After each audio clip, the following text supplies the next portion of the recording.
Hello friends, in this lecture we will discuss what is HTML. Some might know about the HTML, some might don't know about the HTML. So we will discuss what is HTML. So HTML stands for the Hypertext Markup Language.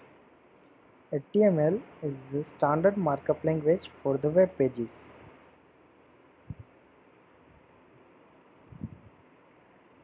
HTML is the most basic building block of the web. It defines the meaning and structure of the web. So, when you open a website, there is a structured website. There is some image, some text, some paragraphs, someone's person's photo, some contact detail. All is HTML. HTML consists of the series of the elements. Like when you code, you have come across the HTML tag, then paragraph tag, then image tag, and various kind of tag, which we will discuss later in this course. HTML tells browser how to display the content. So when we see a website, there is a content which is located at the fixed position. So it is basically defined by the HTML while designing that website. HTML elements are represented by text. So when you are designing a website or web page, you have to define some tag. Like if you want to add some paragraph at the location, then you have to use the paragraph means a p tag.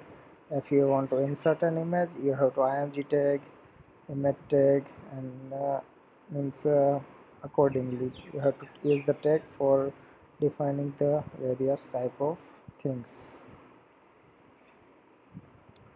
You can ensure proper formatting of the text and images in your internet browser or say your web pages using the HTML. HTML is the easy to learn. You can practice it and achieve mastery in it. You can easily build a website for yourself. Hence, after completing this code, you can create your own website with the HTML. So stay tuned for the next course. We will see you soon. So in the next lecture we are going to discuss about the how to write HTML code from the scratch. See you soon.